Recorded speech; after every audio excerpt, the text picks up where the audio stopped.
Viva Chicago, Viva Chicago, Viva Chicago, Viva Chicago. വാനിലുയർന്നു പറക്കുമ്പോൾ ആവേശത്താൽ ഞങ്ങൾ വിളിക്കും. വലിയ ഗൗരവകരമായിട്ടുള്ളൊരു വിഷയമാണ്. കാരണം നമ്മളെല്ലാം കഴിഞ്ഞ നാളുകളിൽ വളരെ ലൈറ്റായിട്ട് ക്യാമ്പസുകളിൽ അല്ലെങ്കിൽ പൊതു ഇടങ്ങളിൽ ലഹരി എന്ന് പറയുന്നത് വളരെ ലൈറ്റായി നമ്മൾ കേട്ടുകൊണ്ടിരുന്ന ഒരു വസ്തുതയാണ്. എന്നാൽ ഇന്ന് ലഹരി ഈ അടുത്ത കാലത്ത് ഒരു 1.5 മാസക്കാലമായി മാധ്യമങ്ങളിൽ സാമൂഹിക ഇടങ്ങളിലെല്ലാം നമ്മൾ ഏറ്റവും കൂടുതൽ ചർച്ച ചെയ്യുന്ന ഒരു വിഷയമായിട്ട് ഈ ലഹരിയുടെ വ്യാപനം മാറിയിട്ടുണ്ട്. അതിലും ഇതിൻ്റെ മുഖ്യമായ ഉപയോക്താക്കളായി വരുന്നത് വിദ്യാർത്ഥികളായിട്ടുള്ള ആളുകളാണ്. പണ്ടൊക്കെ ഒരു കോളേജ് തലങ്ങളിൽ അല്ലെങ്കിൽ ഒരു യൗവനത്തിൻ്റെ ആ ഒരു സ്റ്റേജിലാണ് ലഹരിയുടെ ഉപയോഗം വർദ്ധിച്ച തോതിൽ ഉണ്ടായിരുന്നത് അല്ലെങ്കിൽ ആരംഭം കുറിക്കുന്നത് എന്നൊരു ഘട്ടമുണ്ടായിരുന്നുവെങ്കിൽ ഇന്ന് കേവലം 8 വയസ്സ് അല്ലെങ്കിൽ 10 വയസ്സ് 12 വയസ്സ് വരെയുള്ള വിദ്യാർത്ഥികൾക്ക് ഈ പറയുന്ന ലഹരി വളരെ സുലഭമായി ലഭിക്കുന്ന ഒരു സാഹചര്യമുണ്ട്. അതായത് നമ്മുടെ പൊതു ഇടങ്ങളിൽ ലഹരിയുടെ വ്യാപനം, അതിൻ്റെ ഒരു വളർച്ച, അത് നമ്മളെല്ലാം ചിന്തിക്കുന്നതിനും അപ്പുറമായി അത് വളർന്നിരിക്കുന്നു എന്നതൊരു യാഥാർത്ഥ്യം തന്നെയാണ്. അപ്പോൾ ഒരു വിദ്യാർത്ഥി സംഘടനയുടെ നേതൃത്വത്തിലിരിക്കുന്ന ഒരു വ്യക്തി എന്ന നിലയിൽ, KSU എന്ന് പറയുന്നൊരു പ്രസ്ഥാനത്തിൻ്റെ സംസ്ഥാന അധ്യക്ഷൻ എന്ന നിലയിൽ നമ്മൾ കൂടുതൽ ഇടപെടുന്നത് ക്യാമ്പസിലെ വിദ്യാർത്ഥികളുമായിട്ടാണ്. അപ്പോൾ വിദ്യാർത്ഥികളുടെയുമായിട്ടുള്ള നമ്മളെ സംഭാഷണത്തിനിടയിൽ നമുക്ക് മനസ്സിലാക്കാൻ സാധിക്കുന്നത് ഈ ലഹരിയുടെ ഉപയോഗം വലിയ രീതിയിലേക്ക് നോർമലൈസ് ചെയ്യപ്പെടുന്ന ഒരു കാലത്താണ് നമ്മളിപ്പോൾ ഈ ഒരു ചർച്ച തന്നെ സംഘടിപ്പിക്കുന്നത്. അപ്പോൾ വളരെ ഗൗരവകരമായി അതിനെപ്പറ്റി നമ്മൾ പഠനങ്ങൾ നടത്തി അല്ലെങ്കിൽ എങ്ങനെ ഈ വിപത്തിനെ നമ്മുടെ വിദ്യാർത്ഥികളുടെ ഇടയിൽ നിന്ന് അല്ലെങ്കിൽ പൊതു ഇടങ്ങളിൽ നിന്ന് അതിനെ നീക്കം ചെയ്യാമെന്നത് ഗൗരവകരമായി നമ്മൾ ചിന്തിക്കേണ്ട ഒരു വസ്തുതയായിട്ടാണ് എനിക്ക് തോന്നുന്നത്. താങ്കളുടെ ഒരു ഇപ്പോൾ ഈ മനസ്സിലാക്കിയ ഒരു കാര്യം വെച്ചിട്ട്, അതായത് വിദ്യാർത്ഥികളുടെ ഇടയിൽ കൂടുതൽ പ്രവർത്തിക്കുന്ന ഒരാളെന്ന രീതിയിൽ ഇതിൻ്റെ വ്യാപനത്തിനൊരു വലിയ കാരണമായിട്ട് താങ്കൾ കണ്ടെത്തിയിരിക്കുന്നത് എന്തൊക്കെയാണ്? ഒരു സാമൂഹിക പശ്ചാത്തലം എന്താണ്? സ്വാഭാവികമായും അതിന് പല തലങ്ങളുണ്ട് എന്ന് പറയുമ്പോൾ ഞാൻ ആദ്യം സൂചിപ്പിച്ചല്ലോ, പഴയ കാലഘട്ടത്ത് ഇത് ലഹരി എന്ന് പറയുന്നത് അത് കേവലം ഇപ്പോൾ ഒരു മദ്യപാനം അല്ലെങ്കിൽ ചെറിയ തോതിലേക്കുള്ള കഞ്ചാവ് ഉൾപ്പെടെയുള്ള വസ്തുക്കളുടെ ഒരു ഉപയോഗമായിരുന്നെങ്കിൽ ഇന്ന് അത് വലിയ തോതിലേക്ക് രാസലഹരിയുടെ ഒരു ഒഴുക്കിലേക്ക് വളർന്നിട്ടുണ്ട്. അതിന് പല കാരണങ്ങളുണ്ട്. പല കാരണങ്ങളിൽ ഒരു മുഖ്യമായിട്ടുള്ളൊരു കാരണമെന്ന് പറയുന്നത് അതിൻ്റെ ലഭ്യത തന്നെയാണ്. അതായത് ഒരു വിളിപ്പാടകലെ നമ്മളൊരു മെസ്സേജ് അല്ലെങ്കിൽ ഒരു ഫോൺ കോൾ അകലെ ഈ പറയുന്ന ലഹരി വസ്തുക്കൾ നമ്മളായിരിക്കുന്ന ഇടങ്ങളിലേക്ക്, അതിപ്പോൾ കോളേജുകളിലേക്ക് അല്ലെങ്കിൽ ഹോസ്റ്റലുകളിലേക്ക് വലിയ തോതിലേക്ക് എത്തിച്ചേരുന്നുണ്ടെന്നത് അതിൻ്റെ ലഭ്യത ഒരു മുഖ്യമായിട്ടുള്ളൊരു ഘടകമാണ്. 2, ഇതിനെ പിടിച്ചു കെട്ടാൻ അല്ലെങ്കിൽ ഇതിനൊരു നിയന്ത്രണമില്ല എന്നൊരു തോന്നൽ വിദ്യാർത്ഥികളുടെ ഇടയിലുണ്ട്. നമ്മൾ രഹസ്യമായി നമ്മളത് ഉപയോഗിക്കുമ്പോൾ അല്ലെങ്കിൽ മറ്റു തലത്തിലേക്ക് ഇത് ഉപയോഗിക്കുമ്പോൾ അത് പിടിക്കപ്പെടുന്നില്ല എന്ന ഒരു ധൈര്യം അത് സ്വാഭാവികമായും അത് വീണ്ടും ഉള്ള ഒരു ഉപയോഗത്തിലേക്ക് അത് വർദ്ധിച്ചു വരുന്നു. 3ാമതായി ഇത് പല തലങ്ങൾ, അത് ഞങ്ങൾ ഇത്തരത്തിലുള്ളൊരു വിഷയത്തെ അഡ്രസ്സ് ചെയ്യാൻ വേണ്ടി സംസ്ഥാന തലത്തിലെ വിദ്യാർത്ഥികളുമൊക്കെ ആയിട്ട് ഞങ്ങൾ സംസാരിച്ചപ്പോൾ അല്ലെങ്കിൽ ഇടപഴകിയപ്പോൾ ഞങ്ങൾ മനസ്സിലാക്കിയ 3ാമത്തെ ഒരു മുഖ്യമായിട്ടുള്ളൊരു വിഷയം നമ്മുടെ ഒരു മാനസികാരോഗ്യവുമായി ബന്ധപ്പെട്ട ഒരു വിഷയം തന്നെയാണ്. കാരണം നമ്മുടെ വിദ്യാർത്ഥികൾ അല്ലെങ്കിൽ ചെറുപ്പക്കാരായിട്ടുള്ള ആളുകൾ എന്തെങ്കിലും ഒരു പ്രശ്നങ്ങൾ വരുമ്പോൾ അല്ലെങ്കിൽ ഒരു പ്രതിസന്ധി വരുമ്പോൾ ആ പ്രതിസന്ധിയെ അഭിമുഖീകരിക്കാൻ പറ്റാത്ത ഒരു സാഹചര്യത്തിലേക്ക് പോകുന്നു. അത് നമ്മുടെ മാനസികാരോഗ്യ വളർച്ചയുടെ അല്ലെങ്കിൽ മാനസികാരോഗ്യത്തിൻ്റെ ഒരു കുറവായി സംഭവം വരുന്നുണ്ട്. അപ്പം അതുകൊണ്ട് തന്നെ ഇത് നമ്മൾ വലിയ രീതിയിലേക്ക് നമ്മൾ അഡ്രസ്സ് ചെയ്യപ്പെടേണ്ട ഇതാണ്. ഒരു താൽക്കാലികമായിട്ടുള്ളൊരു സുഖത്തിന് വേണ്ടി അല്ലെങ്കിൽ നമ്മൾക്ക് ഏകാന്തത നമ്മൾ ഫീൽ ചെയ്യുന്ന ഒരു ഘട്ടങ്ങളിൽ അല്ലെങ്കിൽ നമ്മുടെ ഒരു പ്രയാസങ്ങൾ അല്ലെങ്കിൽ വിഷമങ്ങൾ നമുക്ക് പങ്കുവയ്ക്കാൻ, അതിപ്പോൾ സ്വാഭാവികമായും പഴയ കാലത്തൊക്കെ വീടുകളെന്ന് പറയുന്നത് കൂട്ടുകുടുംബങ്ങളായിരുന്നു. അപ്പോൾ നമ്മൾക്കൊരു പ്രയാസമുണ്ടാകുന്ന അല്ലെങ്കിൽ ഒരു പ്രതിസന്ധി ഉണ്ടാകുമ്പോൾ ഒന്നില്ലെങ്കിൽ നമ്മുടെ അച്ഛൻ അല്ലെങ്കിൽ അമ്മ തിരക്കാണെങ്കിൽ നമ്മുടെ വലിയച്ഛൻ അല്ലെങ്കിൽ വലിയമ്മ അല്ലെങ്കിൽ നമ്മുടെ സഹോദരങ്ങൾ, അങ്ങനെ ആരെങ്കിലുമൊക്കെയായി നമുക്ക് നമ്മുടെ സങ്കടങ്ങൾ അല്ലെങ്കിൽ പ്രയാസങ്ങൾ അല്ലെങ്കിൽ നമ്മുടെ സന്തോഷങ്ങൾ നമുക്ക് ഷെയർ ചെയ്യാം. നമുക്കറിയാം, നമ്മളൊരു ഹ്യൂമൻസ് എന്ന് പറയുന്നത് നമ്മളൊരു സോഷ്യൽ ബീയിങ് ആയിരിക്കുന്നിടത്തോളം നമുക്ക് നമ്മുടെ ഇമോഷൻസിനെ അല്ലെങ്കിൽ നമ്മുടെ ഓരോ ചിന്താഗതികളെ മറ്റാളുകളുമായിട്ട് നമുക്ക് പങ്കുവയ്ക്കാൻ സാധിക്കുക എന്ന് പറയുന്നത് നമ്മുടെ ഒരു ജീവിതത്തിൻ്റെ തന്നെ ഘടകമാണ്. അപ്പോൾ ഈ പുതിയ തലമുറയിൽപ്പെട്ട വിദ്യാർത്ഥികൾക്ക് അത് സാധിക്കുന്നില്ല. അത് ലോകം തിരക്കിൽ നിന്ന് തിരക്കിലേക്ക് ഓടുകയാണ്, മാതാപിതാക്കൾ തിരക്കിൽ നിന്ന് തിരക്കിലേക്ക് ഓടുകയാണ്, അധ്യാപകർ തിരക്കിൽ നിന്ന് തിരക്കിലേക്ക് ഓടുകയാണ്, നമ്മുടെ സുഹൃത്തുക്കൾ തിരക്കിൽ നിന്ന് തിരക്കിലേക്ക് ഓടുകയാണ്. നമ്മുടെ ഒരു പ്രയാസങ്ങളെ ശ്രദ്ധിക്കാൻ അല്ലെങ്കിൽ നമുക്ക് ഒരു ലിസണേഴ്സായിട്ടുള്ള ഒരു സൊസൈറ്റിയിൽ ആളുകളുടെ എണ്ണം വലിയ തോതിൽ കുറയുന്നു എന്ന് പറയുമ്പോൾ നമ്മൾ സ്വാഭാവികമായും നമുക്കെല്ലാം അഭയം തേടേണ്ടുന്ന ഒരിടമായി ലഹരി മാറുന്നുണ്ട് എന്നതൊരു വസ്തുതയാണ്. അപ്പം അതിനെ വളരെ ഗൗരവകരമായി നമ്മൾ ഈ ലഹരി മാഫിയ വളരുന്നു അല്ലെങ്കിൽ പന്തലിക്കുന്നു, അവരെ നമ്മൾ പിടിക്കണം അല്ലെങ്കിൽ പിടിച്ചു കെട്ടണമെന്ന് പറയുമ്പോഴും ഇതിൻ്റെ ഈ ഒരു തലങ്ങളിൽ കൂടി ഈ വിഷയങ്ങളുടെ ചർച്ചകൾ പോകണം എന്നൊരു അഭിപ്രായം വിദ്യാർത്ഥികളുമായി എല്ലാം സംവദിക്കുന്നതിൻ്റെ ഭാഗമായി നമുക്ക് ലഭിക്കുന്നുണ്ട്. തീർച്ചയായിട്ടും ഞാനൊരു മാനസികാരോഗ്യ മേഖലയിൽ വർക്ക് ചെയ്യുന്ന ഒരാളെന്ന രീതിയിൽ ഞങ്ങൾ മനസ്സിലാക്കിയിരിക്കുന്ന ഒരു കാര്യം, ലഹരിയേക്കാൾ ഏറെയായിട്ട് കുട്ടികൾക്കിടയിലുള്ള ഈ ഒരു മാനസികപരമായിട്ടുള്ള പ്രശ്നങ്ങളെ എത്രത്തോളം കണ്ടെത്തുന്നുണ്ട്, അല്ലെങ്കിൽ അവർക്ക് ഒരു സ്ട്രെസ്സ് എങ്ങനെ റിലീവ് ചെയ്യണം എന്നറിയാതെ വരുമ്പോൾ, ഇപ്പോൾ ഈ അടുത്ത ദിവസങ്ങളിലൊക്കെ കാണുന്ന ന്യൂസിലൊക്കെ ലഹരിയേക്കാൾ ഏറെ ഒരു പ്രശ്നത്തിനെ എങ്ങനെ തരണം ചെയ്യണമെന്നോ അല്ലെങ്കിൽ എങ്ങനെ ഒരു കോൺഫ്ലിക്റ്റ് റെസൊല്യൂഷൻ ഉണ്ടാക്കണമെന്നോ അറിയാത്ത ഒരു തലമുറയുള്ളതായിട്ട് താങ്കൾക്ക് തോന്നുന്നുണ്ടോ? തീർച്ചയായിട്ടും അതാണ് ഞാൻ സൂചിപ്പിച്ചത്. നമ്മൾ ഒരു കേശു ഞങ്ങൾ സംസ്ഥാന തലത്തിൽ ഞങ്ങളൊരു ജാഥ കാസർഗോഡ് നിന്ന് ആരംഭിച്ച് ഇന്നിപ്പോൾ ആലപ്പുഴ ജില്ല എത്തിയിരിക്കുന്നു. നാളെ നമ്മൾ തിരുവനന്തപുരം ജില്ലയിലേക്ക് എത്തുകയാണ്. അപ്പോൾ ഞങ്ങൾ ഈ കടന്നു വന്ന വഴികളിലെല്ലാം ഞങ്ങൾ വിദ്യാർത്ഥികളുമായി, ക്യാമ്പസിലെ വിദ്യാർത്ഥികളുമായിട്ടാണ് ഞങ്ങൾ സംവദിച്ചു വന്നത്. അതൊരു കേവലം ഒരു പ്രചരണ പരിപാടി അല്ലെങ്കിൽ ഒരു രാഷ്ട്രീയ പരിപാടി എന്നതിനപ്പുറം വിദ്യാർത്ഥികളെ അടുത്തറിയുന്നതിന് വേണ്ടി, അവരുടെ ഇമോഷൻസിനെ അടുത്തറിയുന്നതിന് വേണ്ടി, അവരോട് ചേർന്ന് നിൽക്കുന്നതിന് വേണ്ടിയിട്ടുള്ള ഒരു പരിപാടിയായിട്ടാണ് ഞങ്ങളിതിനെ വിഭാവനം ചെയ്തത്. അപ്പോൾ സ്വാഭാവികമായും അവരുടെ ഒരു സ്ട്രെസ്സുകളെ റിലീസ് ചെയ്യാൻ വേണ്ടി, അല്ലെങ്കിൽ അവരുടെ ഇമോഷൻസിനെ പങ്കുവയ്ക്കാൻ, അല്ലെങ്കിൽ ഞാൻ പറയുന്നത് നമ്മുടെ ഒരു 10th അല്ലെങ്കിൽ കഴിഞ്ഞൊരു കാലഘട്ടം, 10th തുടങ്ങി ഒരു ഡിഗ്രി അല്ലെങ്കിൽ ഒരു PG വരെ ഒരു കാലഘട്ടം നമ്മൾ ഏറ്റവും കൂടുതൽ നമ്മുടെ എനർജി റിലീസ് ചെയ്യപ്പെടുന്ന ഒരു ഏജാണ്. നമ്മുടെ വൈകാരികമായിട്ടുള്ള തലങ്ങൾ അല്ലെങ്കിൽ നമ്മുടെ ആ എനർജീസ് റിലീസ് ചെയ്യപ്പെടാനുള്ള അവസരങ്ങൾ ലഭിക്കാതെ വരുമ്പോൾ അത് നമ്മുടെ മാനസികമായി നമുക്കുണ്ടാക്കുന്ന സംഘർഷം ചെറുതല്ല. അത് നമ്മുടെ മനസ്സിനെ വലിയ രീതിയിലേക്ക് പിടിച്ചു ഉലയ്ക്കുന്ന ഒരു സാഹചര്യമുണ്ട്. അങ്ങനെ ഉലയ്ക്കപ്പെടുന്ന ഒരു സാഹചര്യത്തിൽ അതിനെ പ്രതിരോധിക്കാൻ അല്ലെങ്കിൽ അതിനെ നേരിടാൻ, ആ സ്ട്രെസ്സിനെ അഡ്രസ്സ് ചെയ്യാൻ പറ്റുന്ന തരത്തിലേക്ക് നമ്മുടെ മനസ്സ് പരുവപ്പെട്ടില്ല എങ്കിൽ സ്വാഭാവികമായിട്ടും നമ്മൾ ഒരു നോർമൽ ചർച്ചകളിൽ പറയുന്നു വിദ്യാർത്ഥികളെല്ലാം വലിയ പ്രശ്നക്കാരാണ്, അല്ലെങ്കിൽ ഈ തലമുറയിൽപ്പെട്ട വിദ്യാർത്ഥികളെല്ലാം വലിയ രീതിയിലേക്കുള്ള പ്രശ്നങ്ങൾ ഉണ്ടാക്കുന്ന ആളുകളാണ്, സോഷ്യൽ മീഡിയയിൽ മാത്രം ജീവിക്കുന്ന ആളുകളാണ് എന്ന തലത്തിലേക്കൊക്കെ ചർച്ചകൾ പോകുന്നു. അതായത് ഈ സൊസൈറ്റി അവരെ പരുവപ്പെടുത്തിയിരിക്കുന്ന ആ ഒരു തലങ്ങളിലാണ്.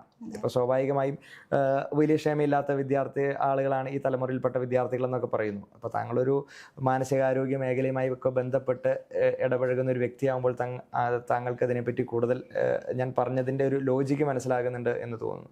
നമ്മൾ വിദ്യാർത്ഥികളെല്ലാവരും ജനിച്ചു വീഴുന്നത് തന്നെ, ഈ ഒരു തലമുറയിൽപ്പെട്ട ആളുകളെല്ലാം ജനിച്ചു വീഴുന്നത് സോഷ്യൽ മീഡിയ യുഗത്തിലാണ്, അല്ലെങ്കിൽ ഒരു മൊബൈൽ ഫോണിൻ്റെ അമിതമായിട്ടുള്ള ഉപയോഗം, അല്ലെങ്കിൽ ഒരു റീൽസ് കാര്യങ്ങൾ ഇതെല്ലാം വരും. അപ്പോൾ നമുക്ക് ക്ഷമ എന്ന് പറയുന്ന ഒരു സാധനം വലിയ തോതിലേക്ക് നമ്മൾ കുറവാണ്. നമ്മുടെ സോഷ്യൽ മീഡിയ കണ്ടന്റുകളെ നമ്മൾ അമിതമായിട്ട് നമ്മൾ ഡിപ്പെൻഡ് ചെയ്യുന്ന ഒരു സാഹചര്യമുണ്ട്.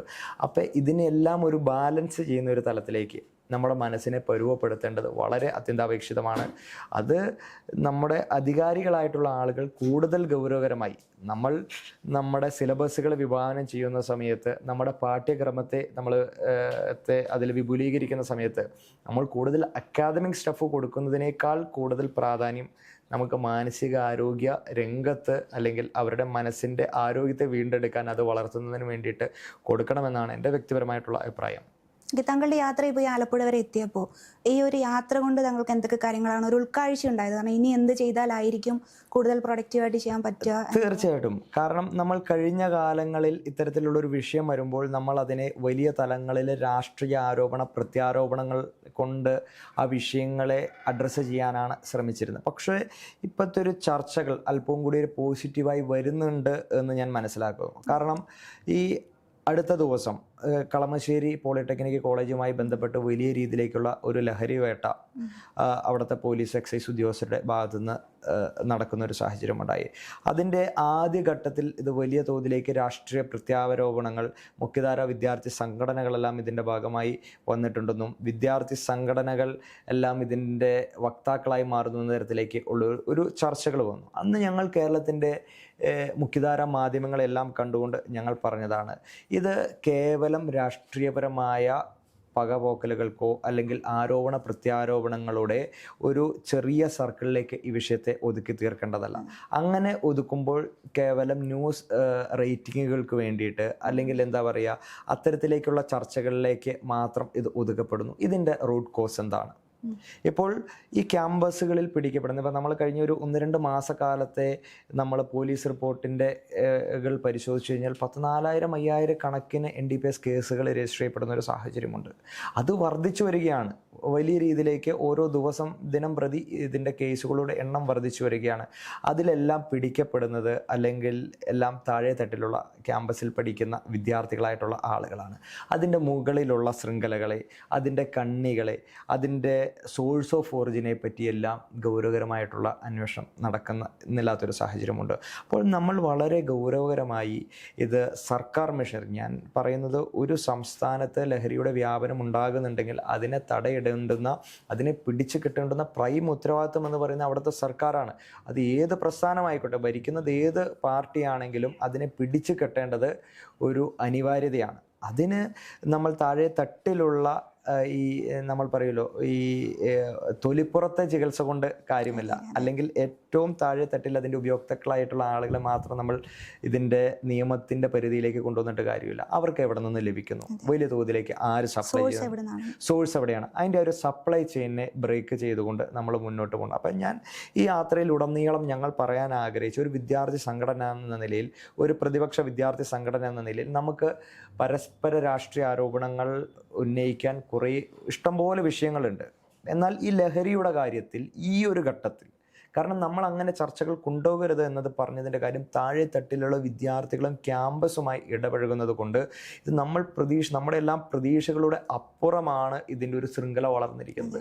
അപ്പോൾ നമുക്ക് എല്ലാവരും കൂടെ ചേർന്ന്, അത് സർക്കാർ ഉണ്ടാകണം, പ്രതിപക്ഷം ഉണ്ടാകണം, വിദ്യാർത്ഥി സംഘടനകൾ ഉണ്ടാകണം, രാഷ്ട്രീയമുള്ള ആളുകൾ ഉണ്ടാകണം, രാഷ്ട്രീയമില്ലാത്ത ആളുകൾ ഉണ്ടാകണം, പൊതുസമൂഹം ഉണ്ടാകണം, മാധ്യമങ്ങൾ ഉണ്ടാകണം. അങ്ങനെ എല്ലാവരുടെയും ഒരു കൂട്ടായ പ്രയത്നത്തിലൂടെ മാത്രമേ ഇതിൻ്റെ ശൃംഖലയെ നമുക്ക് ബ്രേക്ക് ചെയ്യാൻ സാധിക്കുകയുള്ളൂ. ഒരു കാര്യം കൂടി, നമ്മുടെ വിദ്യാർത്ഥികളുടെ ഭാവി തലമുറയെ വലിയ തോതിലേക്ക്, ഞാൻ ആദ്യം സൂചിപ്പിച്ചു, ആദ്യം മദ്യപാനമായിരുന്നു അല്ലെങ്കിൽ കഞ്ചാവ് ആയിരുന്നു ഒരു ലഹരിയുടെ ഏറ്റവും ഒരു വലിയ തട്ടിലുള്ള ഒരു ഇതായി പൊതുസമൂഹം വിലയിരുത്തുന്നതെങ്കിൽ ഇന്ന് അതെല്ലാം മാറി. അതെല്ലാം വലിയ രീതിയിലേക്ക് നോർമലൈസ്, രാസലഹരിയിലേക്ക്. ഞങ്ങൾ ഈ ക്യാമ്പയിനിൽ ഞങ്ങളുടെ ടാർഗറ്റ് എന്ന് പറയുന്നത് രാസലഹരി മാഫിയ തന്നെയാണ്. അത് MDMA പോലെ, അല്ലെങ്കിൽ മെത്ത് പോലെ, അല്ലെങ്കിൽ അതേപോലെ കൊക്കൈൻ പോലെ ഒത്തിരി നമ്മൾ കേട്ടതും കേൾക്കാത്തതുമായ 100 കണക്കിന് ലഹരി വസ്തുക്കൾ, ആ രാസലഹരി വസ്തുക്കൾ നമ്മുടെ അല്ലെങ്കിൽ പുതുതലമുറയുടെ മസ്തിഷ്കത്തെ വലിയ രീതിയിലേക്ക് ബാധിക്കുന്നുണ്ട്. ഞാൻ ആദ്യം പറഞ്ഞ നമ്മുടെ മനോനിലയെ ബാധിക്കുന്നുണ്ട്. നമുക്ക് എന്ത് ചിന്തിക്കണമെന്നോ അല്ലെങ്കിൽ എന്ത് പ്രവർത്തിക്കണം, ഭാവിയെപ്പറ്റി നമ്മുടെ ചിന്താഗതികളെ ഇല്ലാതാക്കാൻ വേണ്ടിയിട്ട് വലിയ രീതിയിലേക്ക് ഒരു കാരണമാകുന്നുണ്ട്. അപ്പോൾ അതിൻ്റെ ഗൗരവം ഉൾക്കൊണ്ടുകൊണ്ട് നമ്മൾ ഈ വിഷയത്തിൽ രാഷ്ട്രീയം മറന്നുകൊണ്ട്, രാഷ്ട്രീയം മറക്കുക എന്ന് പറയുമ്പോൾ ഇതിൽ ആരാണ് കുറ്റക്കാർ അല്ലെങ്കിൽ ആരാണ് ഇതിൻ്റെ പ്രതിസ്ഥാനത്ത് നിൽക്കുന്നത്, മറ്റേ ഓപ്പോസിറ്റ് നിൽക്കുന്നത് എന്നതിനെ പറ്റിയല്ല. നമുക്കൊരു ക്രിയേറ്റീവായിട്ടുള്ളൊരു ഡിസ്കഷൻ ഈ വിഷയമായിട്ട് ബന്ധപ്പെട്ട് പൊതുസമൂഹത്തിൽ രൂപപ്പെടണം. അത് മാധ്യമങ്ങൾ ഉൾപ്പെടെയുള്ള ആളുകൾ അതിലൊരു ഇനിഷ്യേറ്റീവ് എടുക്കണം. അല്ലാതെ കേവലം ചാനൽ റേറ്റിങ്ങുകൾക്ക് വേണ്ടിയിട്ട് നമ്മുടെ ഈ ചർച്ചകളെ നമ്മൾ ഒതുക്കാതെ, അതിനെ രാഷ്ട്രീയ ട്രാഗ് ലൈനുകൾ നടത്തി ഒരു ദിവസത്തെ ഹെഡിങ്ങിൽ ഒതുക്കാതെ നമ്മൾ ഒരു സീരിയസ് അപ്രോച്ചിലേക്ക് പോകണമെന്നാണ് ഈ വിഷയമായിട്ടുള്ള ഞങ്ങളുടെ ഒരു കാഴ്ചപ്പാട്, ഞങ്ങളുടെ ഒരു നിലപാടും. ഒരു 8 വയസ്സ് തൊട്ടുള്ള കുട്ടികൾ ഇങ്ങനെയുള്ള കേസുകളായിട്ട് ബന്ധപ്പെട്ട് വന്നിട്ടുണ്ട്. അത് ജെൻഡറില്ല, എന്ന് വെച്ചാൽ പെൺകുട്ടികളും ആൺകുട്ടികളും ഒക്കെ. അപ്പോൾ ഇതിൻ്റെ നമ്മളൊരു പ്രൈമറി റെസ്പോൺസ് എന്ന് പറയുന്ന രീതിയിൽ എന്താണ് ചെയ്യാൻ പറ്റുന്നത്? അല്ല, അത് സ്വാഭാവികമായിട്ടും അത് ഞാൻ ആദ്യം സൂചിപ്പിച്ച നമ്മുടെ ഒരു കുട്ടി ജനിച്ചു വീഴുമ്പോൾ ആ കുട്ടി വളരുന്ന ഒരു പരിതസ്ഥിതിയുണ്ട്. ആ പരിതസ്ഥിതി സ്വാഭാവികമായിട്ടും അവനെ വലിയ രീതിയിലേക്ക് സ്വാധീനിക്കുന്നുണ്ട്. അത് അവൻ്റെ കുടുംബമാകാം, അവൻ പോകുന്ന സ്കൂളാകാം, അവൻ ഇടപെടുന്ന സൊസൈറ്റി ആകാം, അല്ലെങ്കിൽ അവൻ കാണുന്ന മാധ്യമങ്ങളാകാം, അവൻ്റെ മുൻപിലേക്ക് എല്ലാ ദിവസവും രാവിലെ അല്ലെങ്കിൽ വൈകുന്നേരം കിട്ടുന്ന ഈ ഓൺലൈൻ ഫീഡുകളാകാം. അപ്പോൾ സ്വാഭാവികമായിട്ടും ഓരോ കണ്ടൻറ്റുകൾ ഈ കുട്ടികളെ അല്ലെങ്കിൽ പുതിയ തലമുറയിൽപ്പെട്ട ആളുകളുടെ വളർച്ചയെ അല്ലെങ്കിൽ സ്വഭാവത്തെ രൂപീകരിക്കുന്നതിൽ ഒരു വലിയ പങ്കുണ്ട്. നമ്മൾ പണ്ടെല്ലാം പറഞ്ഞിരുന്നു, നമ്മുടെ ഒരു സ്വഭാവ രൂപീകരണത്തിൻ്റെ ആദ്യ കളരി എന്ന് പറയുന്നത് നമ്മുടെ കുടുംബമാണ്, അതിനുശേഷം നമ്മുടെ സ്കൂളുകളാണ്, നമ്മുടെ അധ്യാപകരാണ്, അല്ലെങ്കിൽ നമ്മുടെ ഇമ്മീഡിയറ്റ് സറൗണ്ടിങ്സ് ആണ്. അപ്പം അതിനേക്കാളും കൂടുതൽ നമുക്ക് ആക്സസിബിളായി ഈ പറയുന്ന ഓൺലൈൻ കണ്ടൻറ്റുകൾ ലഭിക്കുന്നുണ്ട്. ആ കണ്ടൻറ്റുകൾ ഒന്നും സ്ക്രീൻ ചെയ്യപ്പെടുന്നില്ല. ഇപ്പോൾ അടുത്ത കാലത്ത് വലിയ രീതിയിലേക്ക് ചർച്ചാ വിഷയമായതാണ് ഈ സിനിമകളിലെ കണ്ടൻസിനെ പറ്റിയല്ല. അതെല്ലാം നമ്മൾ ആവിഷ്കാര സ്വാതന്ത്ര്യം എന്ന് പറയുമ്പോഴും ആവിഷ്കാര സ്വാതന്ത്ര്യത്തിൻ്റെ പരിധി ഏത് തലങ്ങളിൽ വരെ വരണം എന്നതിനെപ്പറ്റി ഒരു ചർച്ചകൾ ഇവിടെ നടക്കുന്നില്ല. ഒരു പുതിയതായി പിറന്നു വീഴുന്ന ഒരു കുട്ടിയുടെ മനോനിലയെ അത് എങ്ങനെ ബാധിക്കും? അതായത് ഈ അടുത്ത കാലത്തെ കഴിഞ്ഞ ഒരു 60 ദിവസത്തെ കണക്കെടുക്കുകയാണെങ്കിൽ ഏകദേശം 70 കൊലപാതകങ്ങളാണ് കേരളത്തിൽ നടക്കുന്നത്. അതിൽ 10ഉം 12ഉം 15ഉം വയസ്സുള്ള വിദ്യാർത്ഥി, അതായത് വെഞ്ഞാറമൂട് എല്ലാം നമ്മൾ കണ്ടതാണ്. അതായത് 4ഉം 5 കൊലപാതകങ്ങൾ നടത്തുമ്പോൾ, ഒരു കൊലപാതകം നടത്തി കഴിയുമ്പോൾ അല്ലെങ്കിൽ ആ ചോര കാണുമ്പോൾ പോലും നമുക്ക് ഭയചകിതരായി നമ്മൾ മാറി നിൽക്കുന്ന, അല്ലെങ്കിൽ നമുക്ക് ഒരു ഹൃദയഭേദകമായിട്ടുള്ളൊരു നിമിഷങ്ങളുണ്ടാകുന്നത്. ഇത് ഒന്നിന് പുറമെ അടുത്തത് ചെയ്യുമ്പോഴും, എന്നിട്ട് അതിനുശേഷം കുളിച്ചൊരുങ്ങി പോലീസ് സ്റ്റേഷനിൽ വന്നിട്ട് ഞാൻ ഈ കൊലപാതകം ചെയ്തു എന്ന് പറയുന്ന തരത്തിലേക്ക് ഇതെല്ലാം നോർമലൈസ് ചെയ്യപ്പെടുന്ന ഒരു സാഹചര്യത്തിലേക്ക് വരുന്നുണ്ട്. അത് അവൻ്റെ സൊസൈറ്റി അവന് കൊടുക്കുന്ന ഒരു ഫീഡ്, ഒരു വലിയ ഒരു പ്രയാസം അല്ലെങ്കിൽ ഒരു പ്രതിസന്ധി നിറഞ്ഞ കണ്ടന്റുകളെല്ലാം നല്ല രീതിയിലേക്ക് വരുന്നുണ്ട്. അപ്പോൾ വളരെ ഗൗരവകരമായി ഞാൻ ആദ്യം പറഞ്ഞ ഒരു സർക്കാർ ഉൾപ്പെടെ ഇതിൻ്റെ മുഖ്യധാരയിൽ നിന്നുകൊണ്ട് ഈ വിഷയത്തിൽ ഇടപെടലുകൾ നടത്താൻ സാധിക്കുന്നത് ഒരു നാട്ടിലെ സർക്കാരിനാണ്. അപ്പോൾ സർക്കാർ വളരെ ക്രിയാത്മകമായി ഇത് കുറേയേറെ ഇടങ്ങളിൽ റെയ്ഡുകൾ നടത്തിക്കൊണ്ട്, കുറേയേറെ കേസുകൾ പിടിച്ചുകൊണ്ട്, കുറേയേറെ വിദ്യാർത്ഥികൾ ഇതിൽ വന്നു എന്ന ഒരു തരത്തിലേക്ക് വരുന്നില്ല. അത് വളരെ ക്രിയേറ്റീവായിട്ടുള്ള ഒരു ജെൻറ്റിൽ പൊളിറ്റിക്സ് സർക്കാർ ഇതിൻ്റെ മുൻപിലേക്ക് കാണും. നമ്മുടെ മുൻപിലേക്കുള്ളത് ഒരു രാഷ്ട്രീയപരമായ ലാഭമാകരുത് എന്നതിനെപ്പറ്റി കൃത്യമായിട്ടുള്ള ബോധ്യം രാജ്യം ഭരിക്കുന്ന അധികാരികൾക്കുണ്ടാകണം. കാരണം ഒരു തലമുറയെ നമ്മുടെ പിടി വിട്ടുപോയി എന്ന് പറഞ്ഞാൽ, അല്ലെങ്കിൽ നമ്മുടെ ഒരു കൺട്രോളിന് ഔട്ട് ഓഫ് കൺട്രോളിലേക്കായി നിലവിൽ ലഹരിയുടെ വ്യാപനവും അത് വിദ്യാർത്ഥികളുടെ മസ്തിഷ്കത്തെ ബാധിക്കുന്നത്. അപ്പോൾ അത് വളരെ ക്രിയാത്മകമായി എല്ലാ തലങ്ങളിലുമുള്ള, അതാണ് ഞാൻ പറഞ്ഞത്, മാനസികാരോഗ്യ രംഗത്തെപ്പറ്റി, ഒരു സൊസൈറ്റിയിൽ അത് ഡെലിവർ ചെയ്യുന്ന കണ്ടൻറ്റിനെ പറ്റി, അല്ലെങ്കിൽ നമ്മളെ ഒരു വിദ്യാർത്ഥിയെ സ്വാധീനിക്കുന്ന പരിതസ്ഥിതിയെപ്പറ്റി, അവൻ്റെ സ്കൂള് അല്ലെങ്കിൽ അവൻ്റെ വീട്, ആ ചുറ്റുപാടുകളെപ്പറ്റി, ഇതിനെപ്പറ്റിയെല്ലാം വളരെ ഗൗരവകരമായിട്ടുള്ള വളരെ സീരിയസ് ഡിസ്കഷൻസ് നമുക്ക് നടത്തണം. അത് നടത്തി ഇതിൽ ആരെയും പഴിചാരുകയോ ആരെയും കുറ്റക്കാരാക്കി പറയുക, ഇനി നമുക്ക് എന്ത് ചെയ്യാൻ സാധിക്കും എന്നതിനെ പറ്റി ഒരു ക്രിയേറ്റീവായി, അതിലൊരു വിദ്യാർത്ഥി സംഘടന എന്ന നിലയിൽ ഞങ്ങൾ ഇത്തരത്തിലുള്ളൊരു പ്രചരണ പരിപാടികൾക്ക് ഞങ്ങൾ തുടക്കം കുറിച്ചപ്പോൾ കേരളത്തിൻ്റെ സർക്കാരിന് മുൻപിൽ ഞങ്ങൾ പറഞ്ഞു, ഞങ്ങൾ കലവറയില്ലാത്ത പിന്തുണ കേരളത്തിൻ്റെ സർക്കാരിന് കൊടുക്കുകയാണ്. കാരണം ഇതിൽ ഞങ്ങൾക്ക് രാഷ്ട്രീയ ലാഭങ്ങളോ പറ്റിയോ അല്ലെങ്കിൽ രാഷ്ട്രീയ നേട്ടത്തെ പറ്റിയോ രാഷ്ട്രീയ ആരോപണ പ്രത്യാരോപണങ്ങളെക്കുറിച്ചോ ഞങ്ങൾക്ക് സംസാരിക്കാനില്ല. ഞങ്ങൾക്ക് സംസാരിക്കാനുള്ള ഒരേ ഒരു കാര്യം ഭാവി തലമുറയെക്കുറിച്ചുള്ളതാണ്. നമ്മളുടെ ഔട്ട് ഓഫ് കൺട്രോളിലേക്ക് പോയിക്കൊണ്ടിരിക്കുന്ന ഈ ഒരു സാഹചര്യത്തെ ഒരു ഉത്തരവാദിത്തപ്പെട്ട വിദ്യാർത്ഥി സംഘടന എന്ന നിലയിൽ അതിനെ പിടിച്ചു കെട്ടണം. അതിനെ സർക്കാർ മുന്നോട്ട് വയ്ക്കുന്ന ഏത് നടപടികളെയും, ക്രിയാത്മകമായ നടപടികളെയും പിന്തുണയ്ക്കുമെന്നുള്ളൊരു ആർജവം ഞങ്ങൾ പറഞ്ഞിട്ടുണ്ട്. അതുമായി തന്നെ മുന്നോട്ട് പോകാനാണ് ഞങ്ങളുടെ തീരുമാനം.